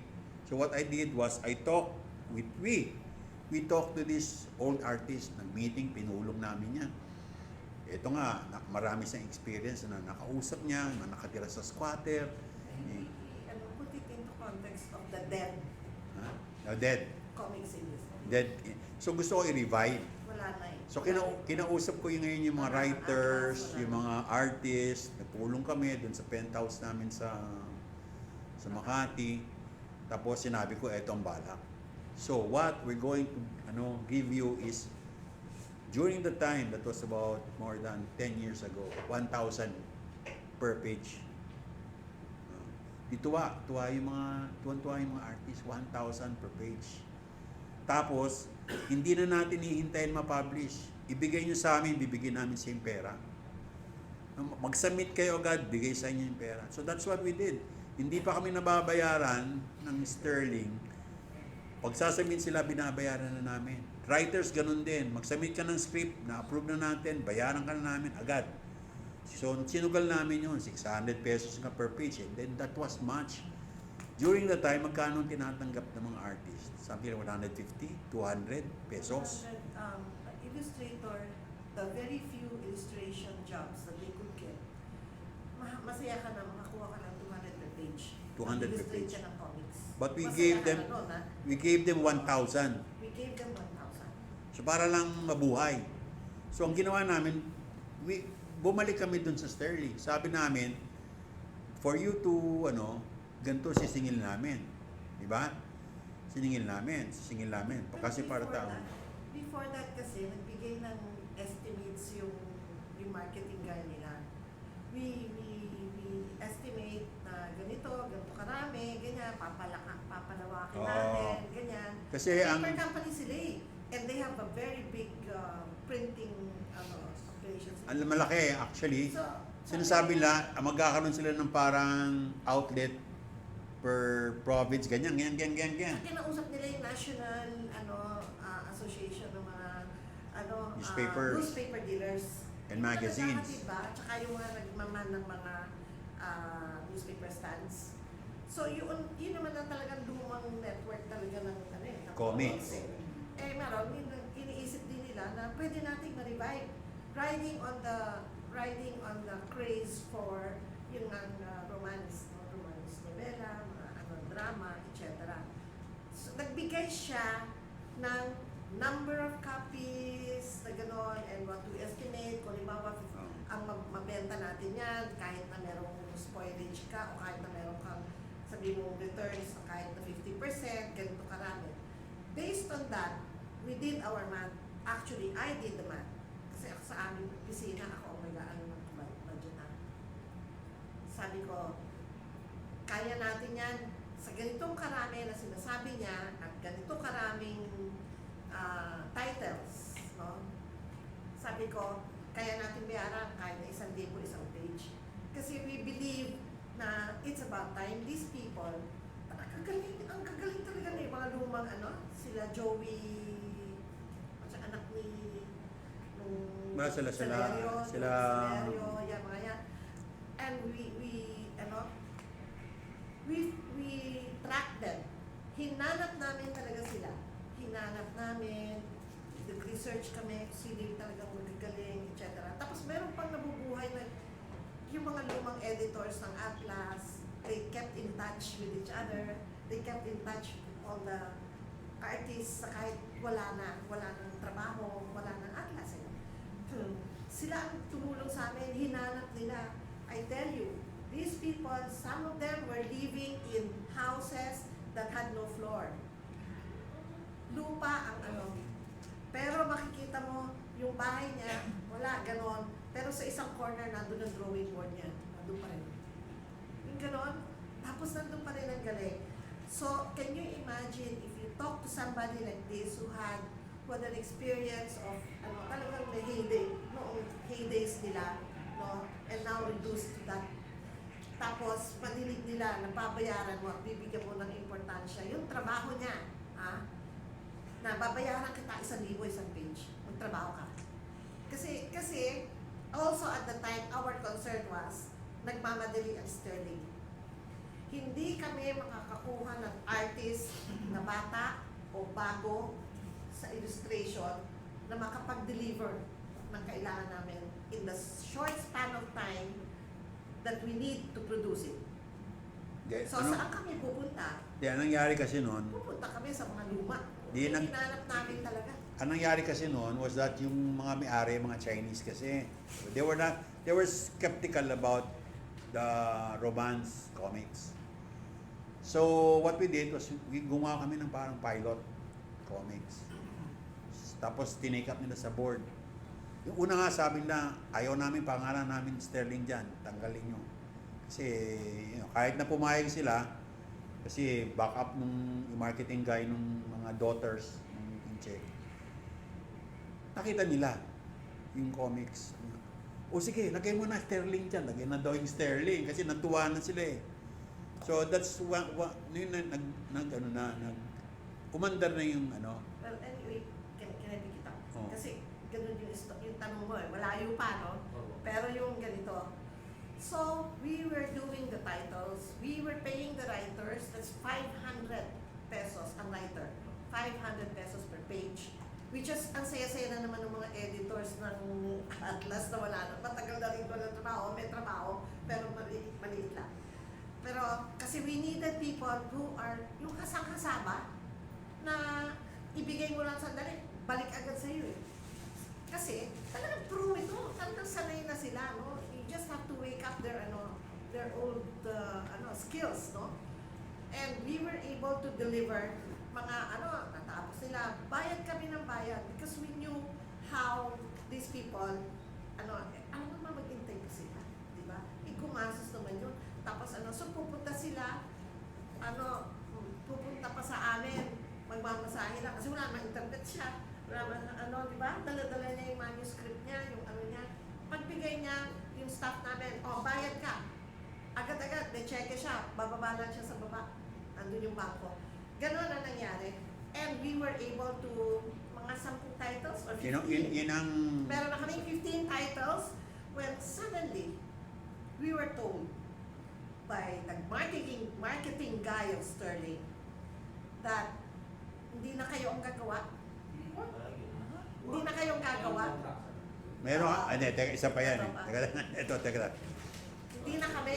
Tinanggal sa amin yung kontrata. Tinanggal sa amin, sinulot ni Carlo Caparas. In other words, sinulot sa amin. Yung contract, okay yun. Maliwanag. In fact, nakabayad na kami ilan ha. Hindi pa kami nababayaran. Sabi ko, delikado to. Sabi ko, hindi pumipirma ng contract. So, basta may oras na talagang binantayan namin yung building nila na hindi kami aalis hanggat hindi mo pinipirma yung contract. Kasi ang dami na namin nailabas na pera. So, anyway, natuloy rin yung contract. But, ang problema dito kay Carlo Caparas, I do not know how much he got for it. No, basta we were told, hindi na kami. Carlo Caparas na, But during that time, we know what was happening because Carlo Caparas was campaigning. Later on, we understood was campaigning for National Artists Award. So he wanted parang a comics bandwagon. Di ba? So kinuha, nasulot sa amin. Okay lang yon. Hindi ko alam kung magkano. But, ang problema nito, sa totoo lang, maganda na yung usapan eh. Ang problema, pagtalikod, binigyan niya ulit ng 200 pesos. Yung artist, gago ka ba? Parang, inabag ka ganyan. Hindi, sa akin masama ang loob ko doon. Parang, sa akin kasi bilang artist kasi, I'm an artist. Ikaw, sinasabi mo hari ka ng comics, tapos sasalbahin mo yung comics industry. Tapos babastusin mo yung mga kapwa mo artist, di ba? Hindi kasi ang doon, sinasabi daw ni Donna Villa, God rest her soul, was, kasi yung mga the same artists, kasamahan ni Carlo to sa Atlas eh. The same. Sagasi. Okay. Nung hoy, ano nangyari? Bakit si Carlo na nagpapagawa sa amin? Bakit gano'n? Ganyan. Kung sabi namin, wala, nasa kanya na yung pero pambihira naman binibigay sa amin 200. 250 na yung doon sa Mashasa, para kung gano'n, pero bibigyan ng 250. Sila Hal Santiago yun. Si Hal Santiago. Tapos, sabi ko, wala na ako dyan, hindi ko na yun. Tapos sabi daw nila, kasi nirereklamo laki kay Carlo, bakit gano'n naman? Bakit dun sa Mango, binibigyan kami ng 1,000? Ang sabi naman ni Donna, hindi practical yan, hindi kita. sila ulo magbabayad sa inyo ng 1,000, sabi gano'n. Eh hindi naman talaga, wala yan, hindi yan feasible. Yun ang sabi, kasi hindi daw talaga feasible. Pero if you ask me, bago ko binigay yung 1,000, tinignan namin, inano yung projections ng tao nila mismo ng marketing ng Sterling. Sabi ko, kakayanin. It doesn't mean, hindi kami nag-aano na parang kami ng bangko, no? Pero ibig ko sabihin lang, no, is, hindi ko gusto ko kumita ng milyon, kaya ko kumita ng milyon, kung sasabihin ko 200, 250 rin, ang laki ng kinita namin. Pero, ibig ko sabihin, after siguro na-affect din ako dahil after I was the one who was looking for these artists. And when I saw how sad it was for them, kasi to think na napakagagaling nila, I really felt so bad. And nung hinirit ko yung mga numbers, sabi ko, kakayanin kahit 1,000. Sabi ko kay Boboy, kakayanin niya kahit 1,000, kaya yan. Sabi ko gano'n. Kaya yung sinasabi ni Donna Villa, nung nakalimutan ko pangalan ng isang artist na nagre-reklamo, sabi niya, hindi pwede, walang kikitain dyan. Kung babayaran kayo 1,000, wala, hindi kikita. Eh yun naman, ako naman, malay ko rin. Kasi kaya lang, iba ang figures na binigay sa akin ng taga-Sterling. Sabi ko, kakayanin. Parang ganon. In fact, ang contract namin sa kanila, for the first, I forget how many, is for 1.5 M. Okay? 1.5 billion. And they said, fine. Kaya. Umuo nga eh. Kaya nga umorder na nga sa amin eh.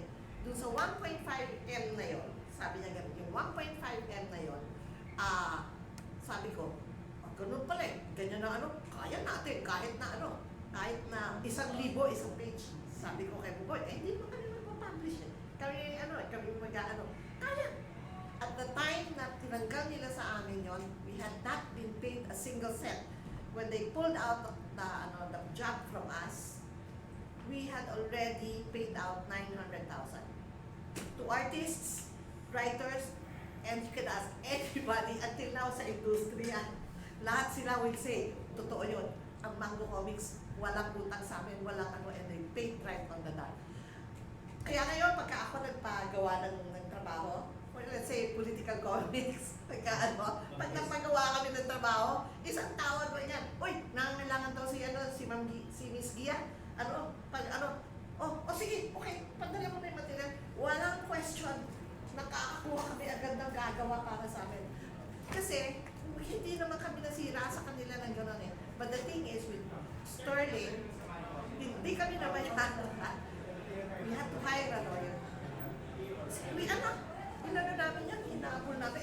We had to almost sue. We were on the verge of suing them because we had a contract. And they were not inclined to pay us. Bago na. Sige. So, bitin kayo, no? Bitin.